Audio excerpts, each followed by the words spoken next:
Welcome to the Glenn Mercer Show, where we talk all things vegan. If you're not already vegan, no worries, we'll get you there. If you are, tune in for health advice, information on climate change, and all the damage done by our most destructive industry, animal agriculture. We'll also talk cooking, theater, film, and culture. My 2 reasons for starting this podcast: to entertain, to inform, and to make people vegan. Oh, that's 3. Shit.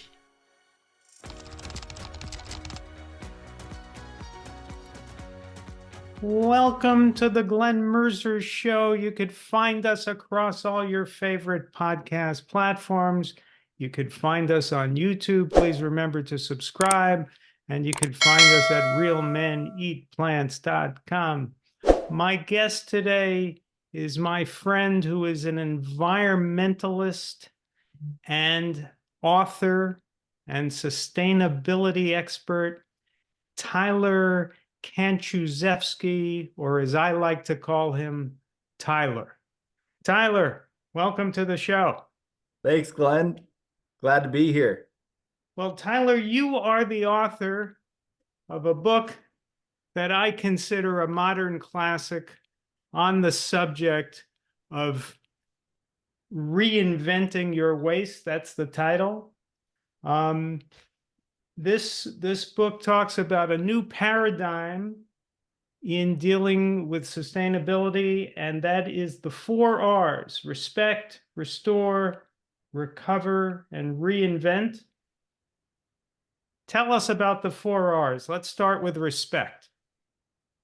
Yeah, so the 4 R's are for our Earth,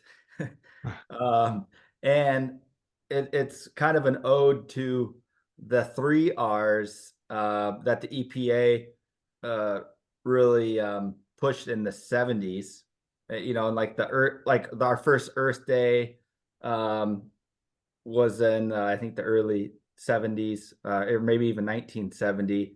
Yeah. And then the EPA started using reduce, reuse, recycle to encourage people to think more about reusing things, reducing their consumption of goods, and recycling. So I like the R's, so then I came up with my own 4 R's, like basically an update, and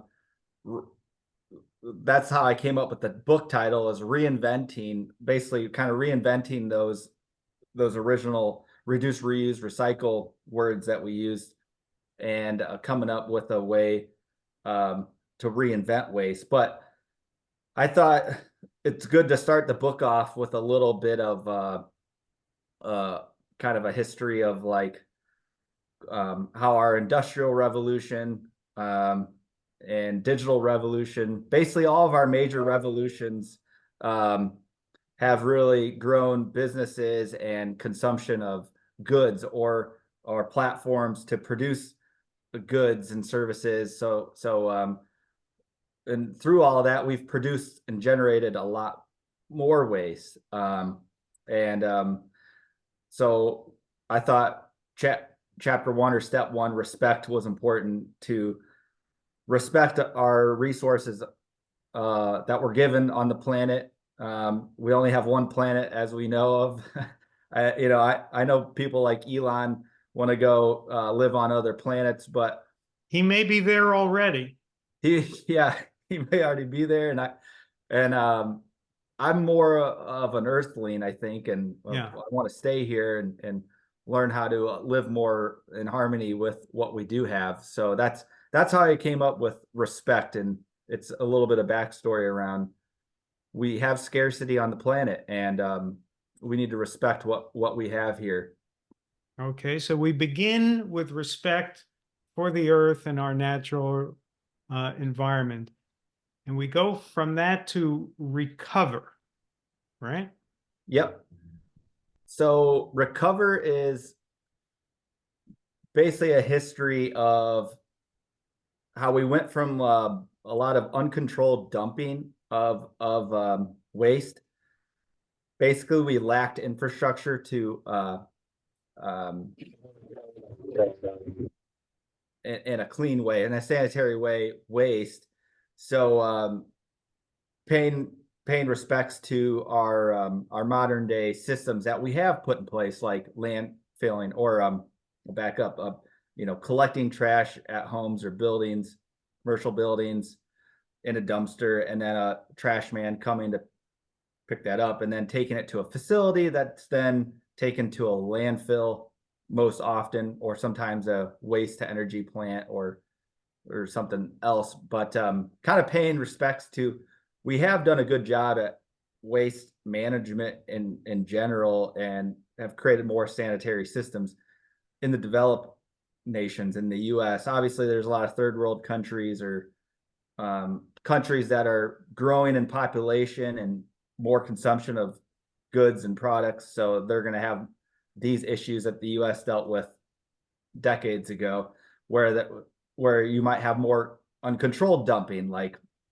basically a site where like people just dump. And it still does happen. You drive around the country, you see like somebody threw a refrigerator out their truck or something in some woods.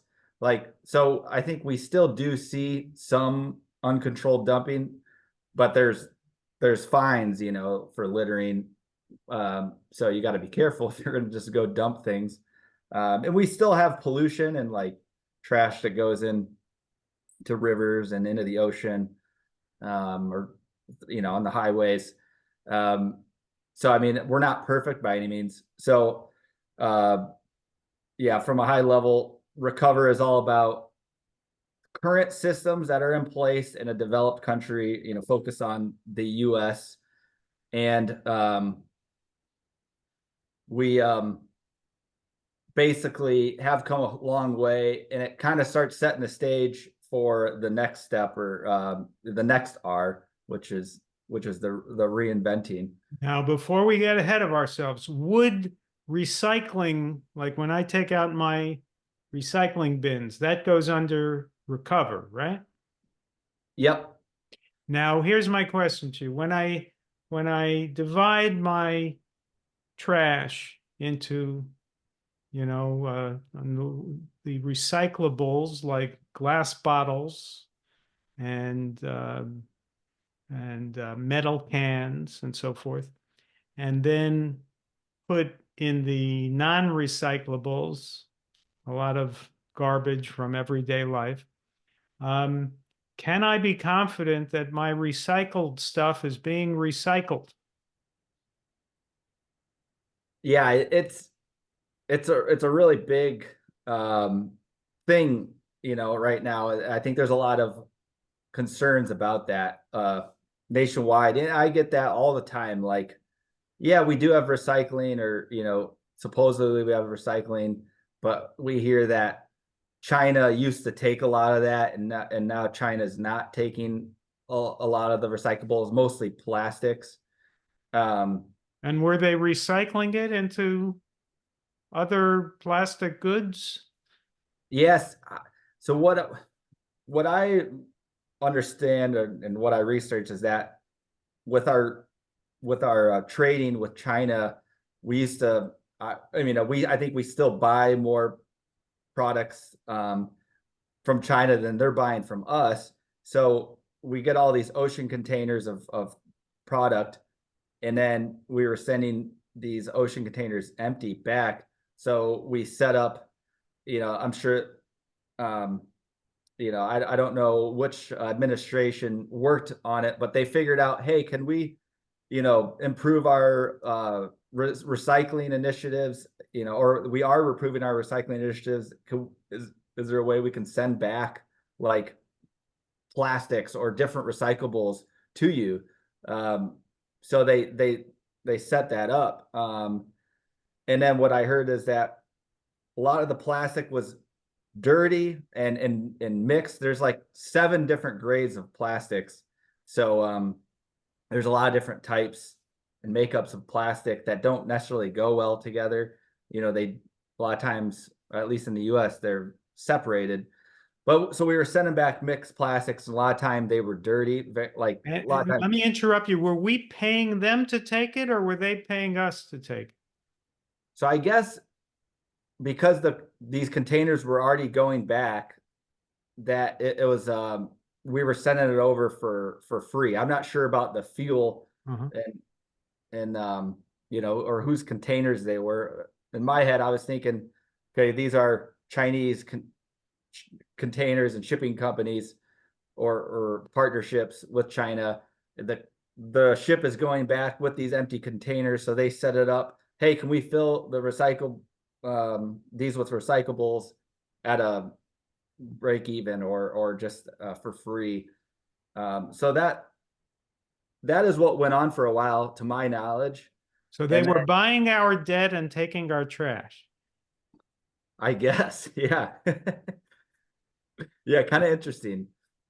Um, so what I heard was that they stopped wanting the plastics because of they were dirty, and I also think the plastic recycling market is a little bit of a roller coaster depending on supply and demand of things, and if you can get raw material cheaper than collecting, or the process to kind of clean this plastic and turn it back into new feedstock or resin. Uh, that they're obviously running the numbers. So that is one story, like, or narrative that I think is still like pretty prevalent in the world of recycling in the U.S. Like, oh, China doesn't take our plastics anymore, so where are all the plastics going? But um, plastics don't make up everything in a landfill. They do make up um, I'd say, somewhere around 30%, something like that. But Of our, that will be the longest lasting 30%, right? yeah, and plastic, yeah, it does last the longest in landfills, and I think when you mix like food waste and plastics, that's really what creates a lot of the methane, the bad methane in these landfills. So I think most groups are focused on either food waste or plastics in terms of really to reduce like methane and emissions from landfills. So I think those are two big areas of focus in the world of recycling. But the book, I really talk about everything, because there's still a lot of wood waste, metal waste, paper, paperboard, cardboard waste in landfills that make up a good quantity of it as well. But yeah, definitely like a lot of packaging and a lot of food is in packaging, and we just have, I mean, when you buy things from Amazon, it comes in a package that's packaged by a package, so Right. we have all of this packaging, and a lot of it is plastic. So and a lot of it is tough to recycle. And the one big one is like plastic film, or LDPE number 4 plastic, which is a lot of plastic bags, a lot of shrink wrap, like that's helps keep a pallet strapped to or I'm sorry, boxes strapped to a pallet. So that's a hard plastic to recycle, and most curbside recyclers don't take that type of plastic bags. Um, so like here locally in South Bend, where I live, there's a company down the street called Tri-Power Recycling. They're actually one county over, but they do recycle things that a lot of the curbside recyclers don't, and that's LDPE number 4 plastics. And they also have a styrofoam recycling program too, surprisingly, which is kind of rare. Yeah, in a lot of cases, I think depending on where you're at in the country, you need to figure out what exactly your curbside recycler is actually taking, and you can even ask for data. Like, can you show me proof of how you guys are recycling, or how many tons of plastics or different streams you're recycling, and try to ask for feedback to figure out what they actually are doing, just how transparent they are.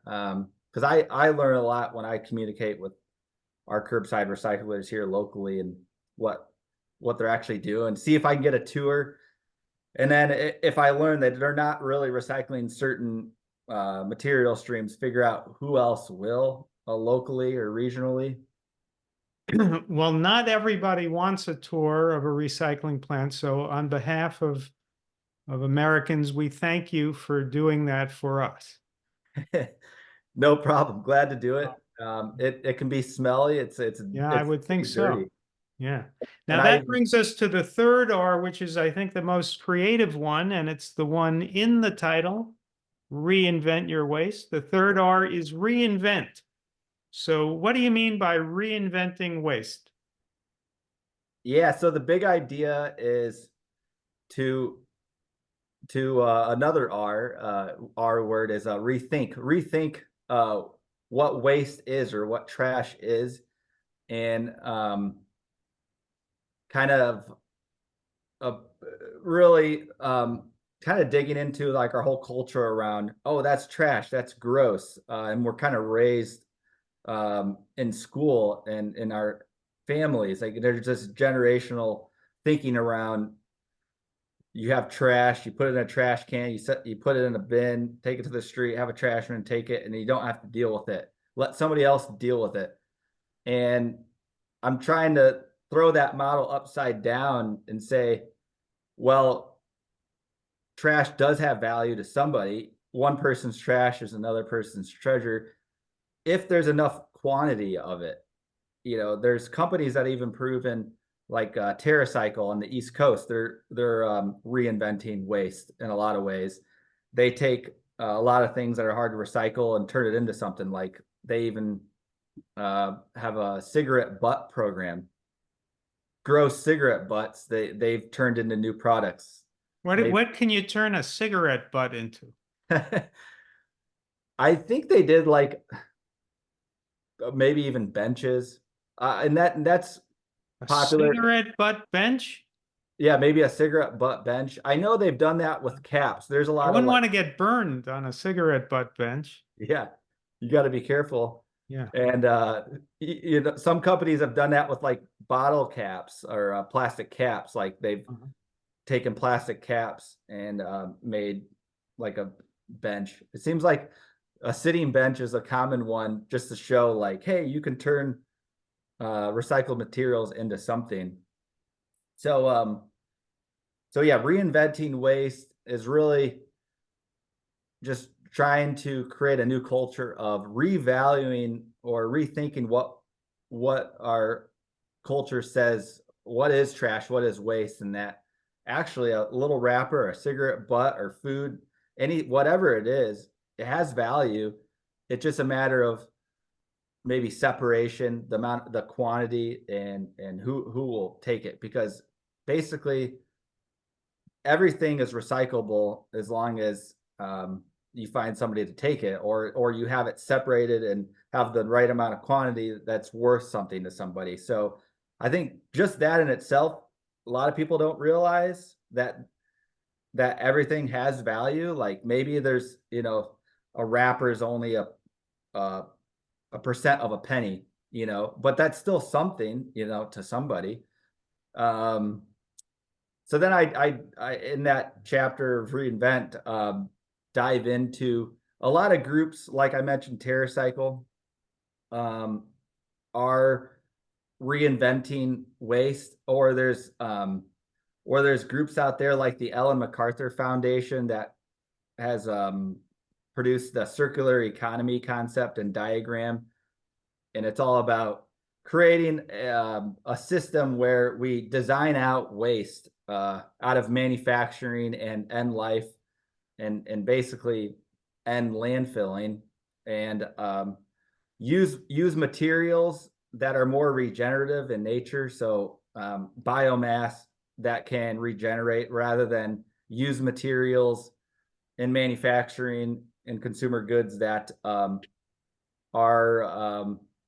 hard to recycle, or produce a lot of emissions because of the energy it took to make, or because of the end life. It's hard to recycle, and then you have to put it in a landfill, and that creates emissions. So there's, I think, a lot of groups that are doing great things, and I kind of run with a lot of those concepts out there, and also put a lot of my own ideas, or took ideas and just added my own thoughts to them, or just basically innovation on great ideas that are already out there. And you can take away tips, or what I call in the book, it's a steward's guide. So there's tips for stewards at the end of each section. And so there's a bunch in the reinvent portion of the book, because that's obviously the theme for the book. So there was one idea you mentioned in the book that had never occurred to me, and I'm curious, is it actually happening? Is it actually realistic? Will it happen in the future if it's not happening now? And that's the idea of actually mining the landfills. yeah. Because the landfills have waste in them that, as you say, may have some value. Is anybody currently actually mining landfills? And if not, do we expect that will happen in the future? Or was that just Tyler's wacky idea? Yeah, it was, it is a little bit of a wacky idea, but it is happening a little bit. It takes about 30 years. A landfill has to be sealed for about 30 years until it can be technically safe to like open back up. So that means, a landfill is designed, you have cells, like basically different sections. So if a section has been sealed up for a minimum of 30 years, from my knowledge, you can go back in and maybe have a company mine it, and maybe take metal or certain materials that they see that are valuable to their manufacturing, or to a market that would want those materials. So from my knowledge and research, there are some limited cases of companies going in and mining out like certain metals from like an older landfill. And do we know if this has been cost effective? Um, I assume it is. Now, Okay. I didn't dive into the study that deeply, but obviously certain metals are very valuable, and I guess as long as they weren't rusted or corroded, in the landfill, my assumption is that they're still very valuable. So I think it'll become more widely talked about, and we'll see more and more of it. Especially if, I think you can go back in reports, like landfill reports, if there was like a company that landfilled a bunch of TVs or old TVs in a section of a landfill, they can actually potentially find that area, all those TVs were landfilled, and then go back in and find them, and then collect what they want or take all of them, break them down, separate, and figure out what they want. So I think there are some cases of it already happening, and or I know there are. And Well, if you ever see me at a landfill with a metal detector, you'll recognize your influence there. yeah, I'll join you.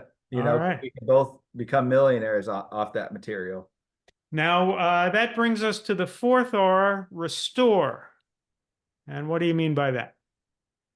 So restore is about really closing the loop, and I mentioned the circular economy concept adopted by the Ellen MacArthur Foundation, and I think a lot of people, I'm sure, listening to the podcast will know of the idea around circular economy, and creating more of a closed loop system, and recycling as much as you can, reducing waste as much as you can, and reducing our human impact on the planet, or bad impacts, negative externalities and impacts, and allowing the earth to heal and restore, rejuvenate, and I think create a happier planet, a happier earth, and hopefully reduce climate impacts. I think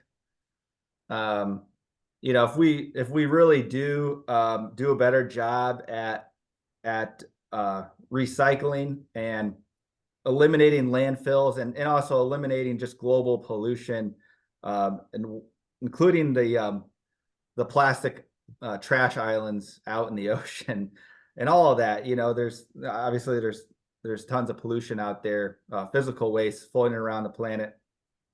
And the closing thoughts are really that if we do eliminate the idea of waste and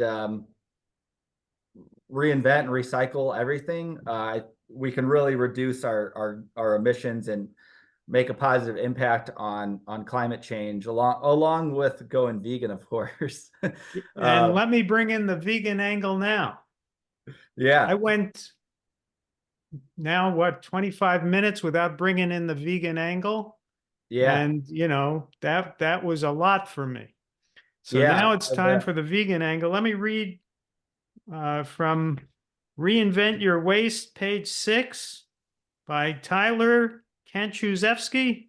Yep. It says ecological footprint. There is a new calculation method to measure the consumption rate of resources by humans and animals compared to how fast those resources can naturally regenerate. This method is called ecological footprint. Well, I noticed that you said consumption rate of resources by humans and animals, and you're correct to include animals there because farmed animals consume resources. Yep. But if we were all vegan, and also if we weren't using animals for clothing, leather, things like that, so if we just left the animals alone and didn't foolishly eat them, we really wouldn't have to measure consumption by animals, right? I mean, we don't have to measure consumption by squirrels because we're Right. not usually using squirrels, right? We Yep. measure consumption by cows and chickens and pigs because we're foolishly eating them.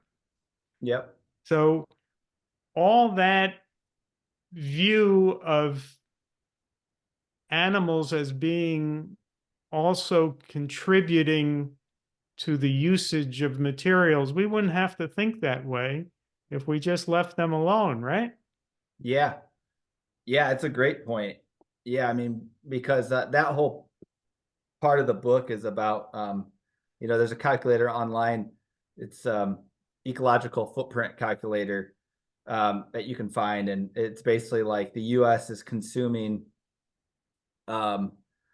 basically, if you said the U.S. had one Earth, well, the rate of consumption of humans and animals is like we need, I think, 1.7.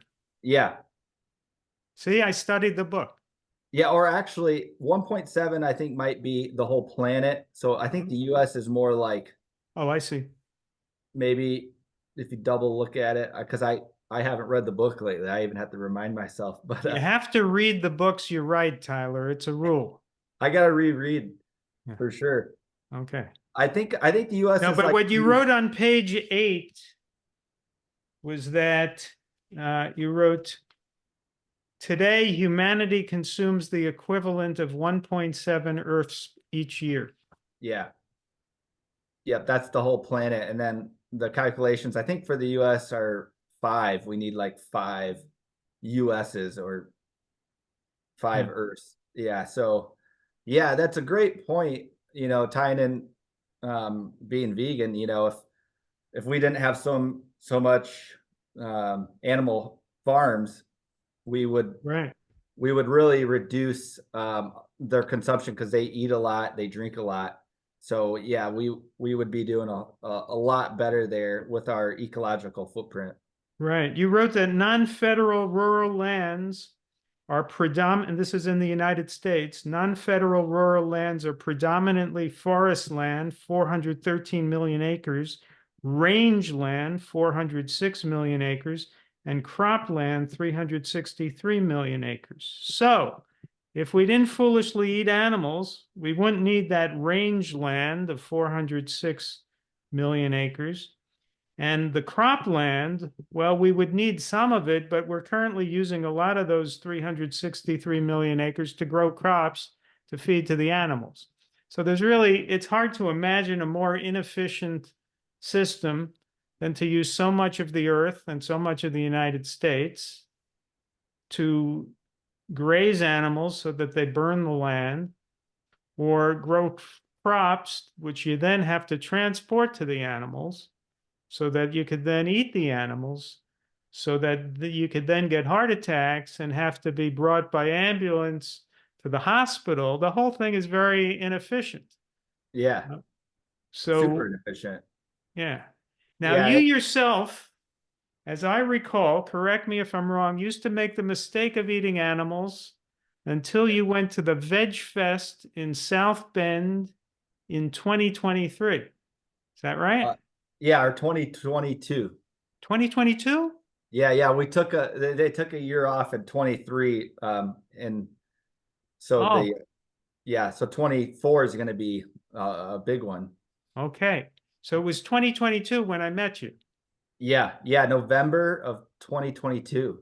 Okay, Yeah, that's right. It was in November. And so I'll tell the audience here, when I met Tyler, he had not yet gone vegan. I told him that he should, and he just said, okay. And starting the next day, Tyler, you went pretty much vegan. You cheated a little bit at the beginning, but then you got purer and purer. And tell us about what happened to your cholesterol. yeah. So when I met Glenn, I well, I need to thank Glenn for getting me into this vegan life, and his wife Joanna, um and also Michael Pound, who got me to be a sponsor for the Michiana Veg Fest, and his wife Catherine Perry, who was one of the founders of Michiana Veg Fest, um, getting me into this world. I literally had just gone to the doctor, had a cholesterol level that was crazy high. They were trying to put me on statin, a pill, right? That's usually, Statins, and you were at the time, what, 32 or 33? yeah, 33. Actually, no, yeah, 32 going on 33. Yeah. Yeah. So super young, I thought, and I, I, I met Glenn for dinner the night before Veg Fest and told him about this issue. And that's where it all started. I'm like, uh, thanking God, like, oh my gosh, maybe this is the solution. And then Glenn gets me to go back for a cholesterol test about a month and a half, I think it was, later. And my cholesterol pretty much went from horrible to good. Yeah. Like a huge reduction in the bad cholesterol. Do you remember the numbers? Like the overall number, which usually 200 or less is where you want it, was like, I think it was 276. And it And went then down to, I think it went down to 176. right, Basically went a down 100 100 point. points. Yeah. And then the LDL was, That's the bad cholesterol, yeah, the bad was like 204. And I think which is really scary bad. yeah, scary bad. I think we got that down to like 110 or something, or Yeah. 114. Yeah. So yeah, the bad numbers dropped about 100 points. And then I just went back and tested again because it had been a while. I got a physical, and the numbers were still great, still about Yeah.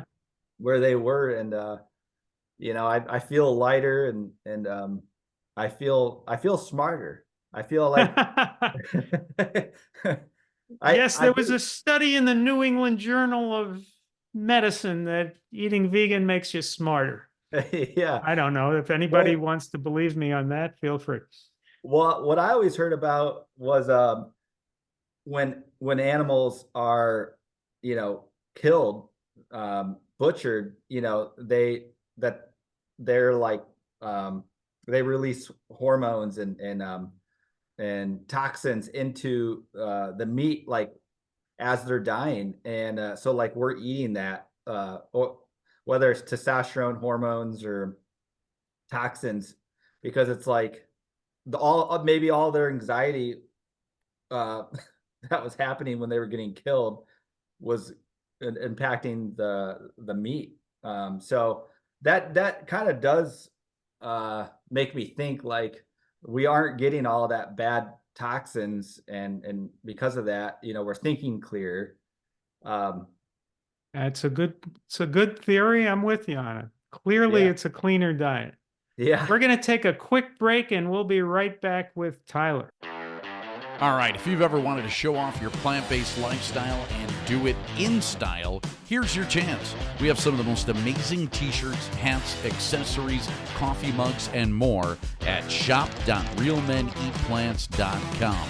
We have statement t-shirts that will bring a smile to everyone's face. I love the I Want Tofu Tonight tee.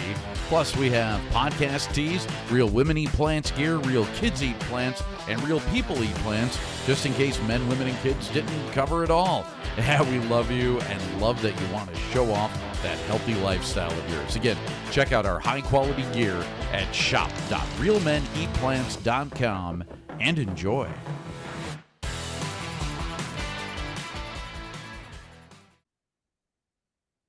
So, Tyler, you've now been a vegan for about a year and 4 or 5 months.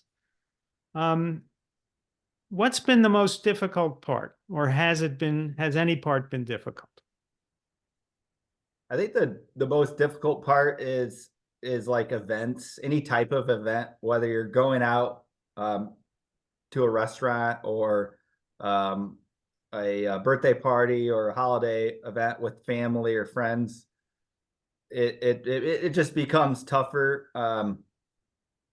Here in South Bend, there are a couple vegan restaurants and some restaurants that have more vegan options.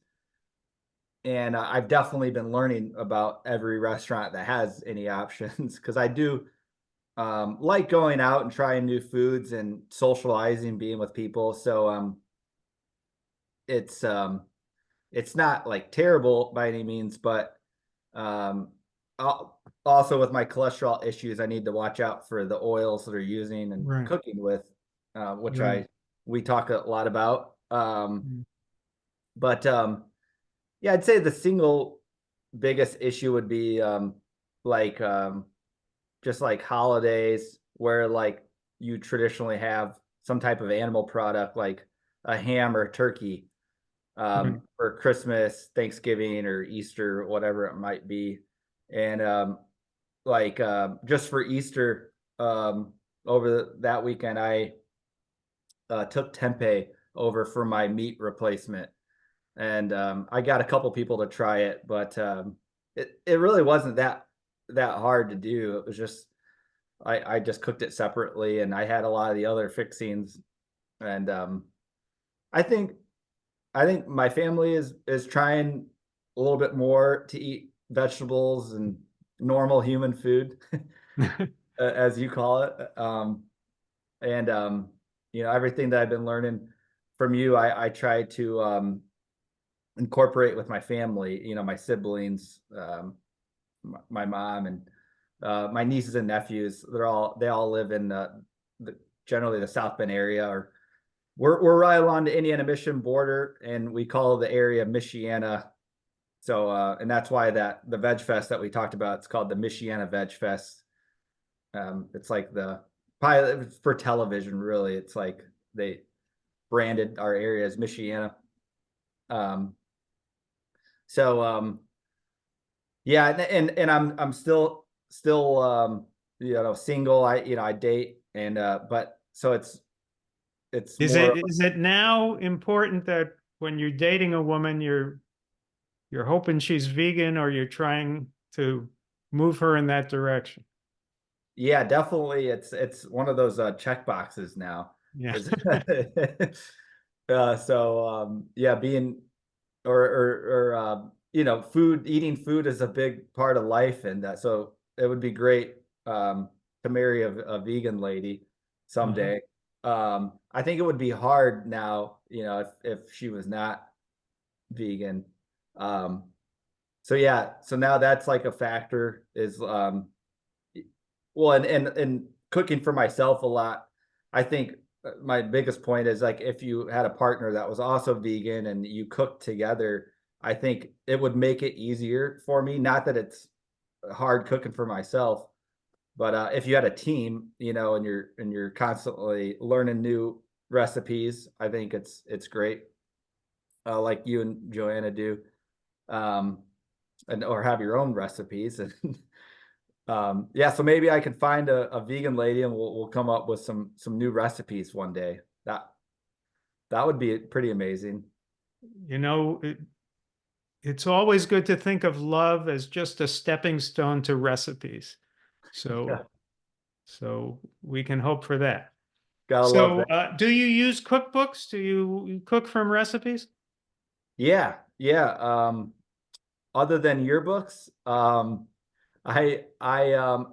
look up stuff online, and I just watched not too long ago on Netflix the Secrets to the Blue Zones, or Yeah. Living to 100. Yeah. Dan Buettner, is it? Yes. I just got his book that he did with National Geographic, the Blue Zones Kitchen book, which has a lot of vegan meals in there.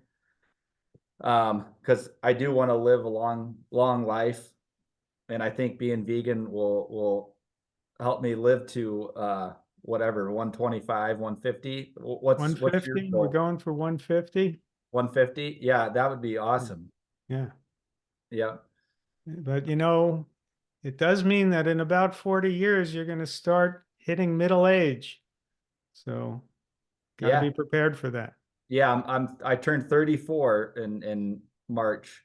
Yeah. So but I feel good about this new lifestyle, and learning about all the grocery options in town. We have a Whole Foods, a Trader Joe's. There's a local grocery chain called Martin's. We have Myers, which is more of a Midwest You chain. have food co-ops in your area? Yeah, we have some good food co-ops. Purple Porch is in downtown South Bend. It's one of my favorite. They have a lot of vegan options. So I've been um, pretty enlightened by the amount of vegan options.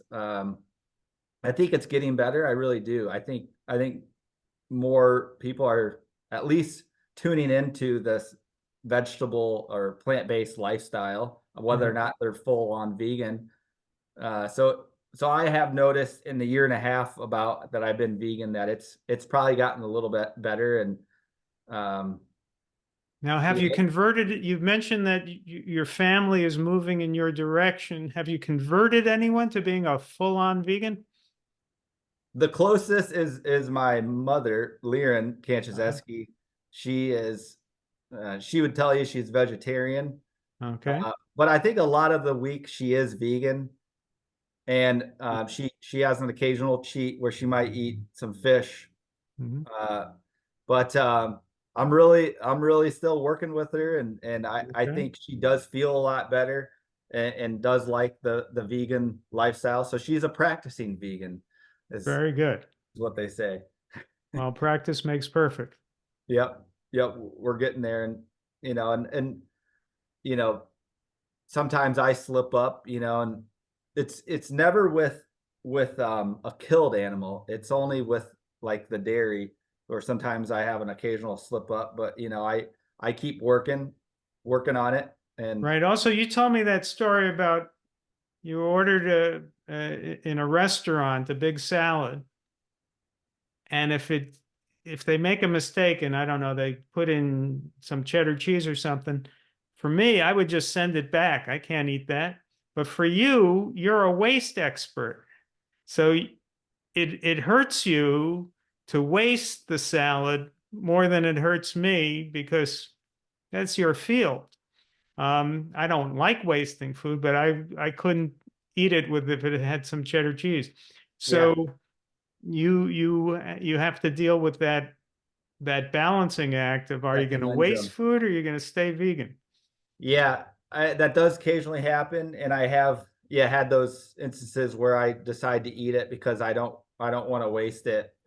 Exactly, because I've worked so much on understanding waste and recycling, and I've been a nerd about it. So so it does put me in that predicament.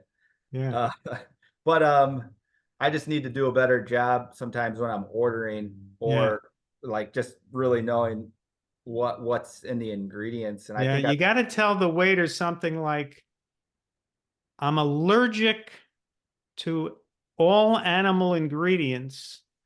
If I get any dairy, that may kill me, so you yeah, got to make them really nervous about putting any dairy in your food. yeah, yep. That definitely works. It creates a little bit more of urgency, Yeah. um, and it's a little fun too. Yeah. Yeah. But yeah, I feel like I'm on the right team now, and Mhm. you know, it makes it interesting when you're with people that you love that aren't necessarily on board yet. Just because it's like it is a big part of life now, and I know Yeah. there's three major approaches to being vegan, whether it's for the environment, for the animals, or for your own health. For Your Own Health is a great book, by the way. And that's why I originally got in it. But like you said, I am an environmentalist at heart, and in practice a lot too with the work I do.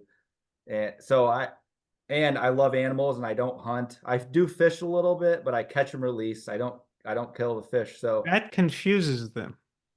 yeah, You're going to confuse a lot of fish. it confuses them, and I don't know how much it hurts them. I think there's still a Yeah. lot of debate out there. So Yeah.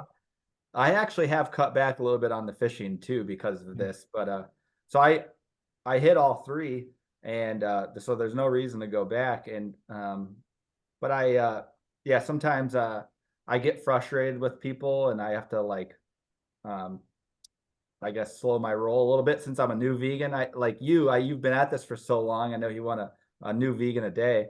So Yeah. so you have a right to be, more frustrated, but And the problem is there's a carnivore born every minute. It's so hard to stop this yeah. freight train that's going in the wrong direction.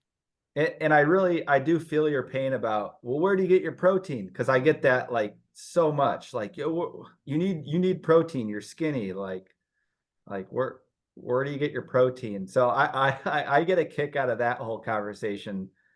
Um, and I do like and I'm nowhere near an expert, obviously, but it is funny when you just tell people, well, there's protein in a lot of fruits and vegetables, right?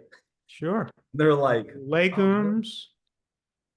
I mean, there is, I think, literally nobody in America today in a hospital for a protein deficiency, unless they're starving, and then they've got all kinds of deficiencies. But basically, if you're eating food, you're going to get protein. Yeah, So, and the reality is, of course, that people who eat so much meat, they're getting excess protein, which is not good for the human body. And they're getting carcinogenic protein because animal protein is high in the amino acid methionine. I did a podcast with my friend Jeff Palmer on that very issue. People can look for that. You don't want to have a high methionine carcinogenic diet. yeah. Plant protein is superior. We have to be out and proud about that. Plant protein is better. Yep. And of course, it doesn't come attached to the saturated fat and cholesterol. And yet, for some reason, people still believe this myth that they need to eat animals for the protein.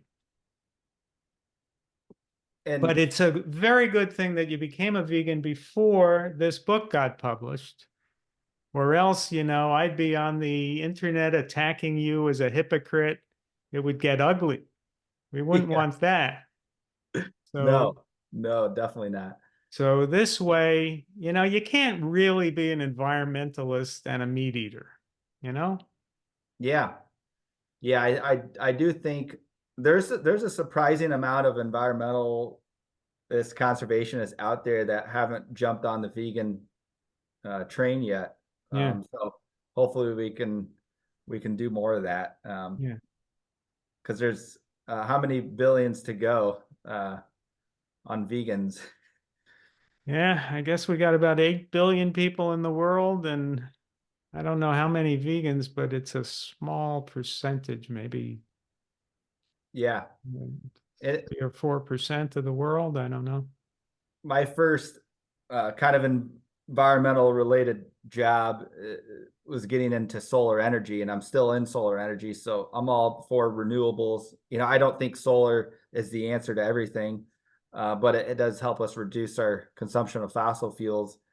And when I got into solar in around 2010, I think we were at close to 1% of the country was solar powered. So a lot of the stats around the low numbers of vegan and the low numbers around renewable energy of our overall consumption. There's a lot of relatable stats. So I feel like we're underdogs a little bit, but it's a good fight. Yeah. Well, as I'm doing this podcast, I'm actually under a tornado watch. And this is, of the last 3 podcast interviews I've done, 2 of them, I've been under a tornado watch. There's too much energy in the atmosphere. And a lot of that energy is coming from the warming, from greenhouse gases, from animal agriculture. And I argue in my book, Food is Climate, that animal agriculture is far and away the leading cause of greenhouse gases, because when you can't just factor in direct emissions. That's not honest accounting. But there are a lot of direct emissions from animal agriculture. There's the methane from the belching of ruminants. There's the nitrous oxide and methane from the animal waste.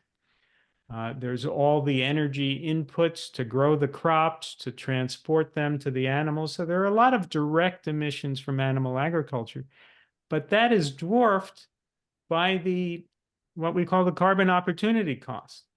We're chopping down the Amazon now to make room for cows. We've chopped down so many trees on the planet, 3 trillion trees, mostly to make room for grazing. So you have to factor that in honest accounting. Yeah. And that is lost carbon sequestration. We've lost the ability to have those trees and soil, healthy soil, that would hold carbon. So when you factor that in, as the UN doesn't, as Al Gore doesn't, as most of our leading climate spokespeople don't, they refuse to look in that direction. They refuse to see the cow in the room. When you factor all that in, you realize that animal agriculture is the whole ballgame. It's the whole reason why we're talking about global warming. It's the whole reason why the planet is heating. My friend Silas Rao, Dr. Silas Rao, has done the math that if something like, I think it's 41% of the original forests were restored by rewilding land used for grazing. No, it's 41% of the grazing land was restored to forests. We would sequester enough carbon dioxide that we would start cooling the planet. Yeah. So that's all we have to do, is stop the foolishness of eating animals and rewild the grazing land, and obviously stop chopping down the Amazon. And that's the whole ballgame. And then I'll be able to do a podcast without worrying that I'm going to get blown away. Yeah, it'll be the opposite. If a tornado does hit in the next few minutes and I get blown away, let me just remind everybody to get Reinvent Your Waste. If I get blown away by a tornado, this video could go viral and your sales could go through the roof, Tyler. Yeah. And when I say through the roof, I mean literally. We'll see if that happens. Yeah, and I do real fast. I do bring up the rewilding ideas in the final section. That could be the fifth R. Yeah. Just if we rewild the planet, I think it'll make a huge impact. And I love the groups out there like the Rewilding Institute and a lot of great organizations that are trying to restore land back to what it originally was. How it was intended to be thousands of years ago. And I do bring up the amount of rangeland for animal agriculture is enormous and globally. And I think there's a lot of good projects like the one I'm a part of in Panama, the country of Panama. There's the Momini Valley Preserve where they've saved a lot of land from being cut down, or rainforests from being cut down for cattle ranching. And there's a lot of great projects like that across the globe. So maybe another book we could do together on more rewilding. All right. There's an organization called Rewilding Europe that does a lot of good work over there. Yeah, and one group, I think I went to Argentina in 2022 with a group called Journeys with Purpose, JWP, out of the UK. Mm-hmm. Duncan Grossart started that with a group of people, and it's basically a travel company. They're a 1% for Planet certified, and also a B Corp, but they take people to projects around the world that are really rewilding the land. Like they're securing a lot of land and then bringing back species that maybe were eradicated from that area. So they're actually like rewilding animals too, not just letting the land heal. So I love that stuff. I'm actually going to Romania in June to Carpathia, the Carpathian mountains, kind of Transylvania, Carpathian mountain range collide. Mm-hmm. And they're calling it the Yellowstone of Europe, that area, because they're trying to bring back more bear and wolves and other species and preserve a lot of the land there. So I should have more info on that trip down the road. All right. Well, we'll look forward to getting that info from you after the trip. Tyler, I hope that Reinvent Your Waste gets known as a modern classic on the subject. I hope so. And I recommend it to all our listeners. And thanks for joining the vegan cause. Thanks for getting me on board, Glenn. Super grateful to have met you, and really value our friendship. And maybe we'll get you to move to the South Bend area here. Well, we'll see. All right, Tyler. Thanks for being on the show. Thank you, Glenn. This has been the Glenn Mercer Show, where everyone listening turns vegan, regains their health, and annoys their friends and relatives. Find us on YouTube at The Glenn Mercer Show and across all your major podcast platforms. Don't forget to subscribe.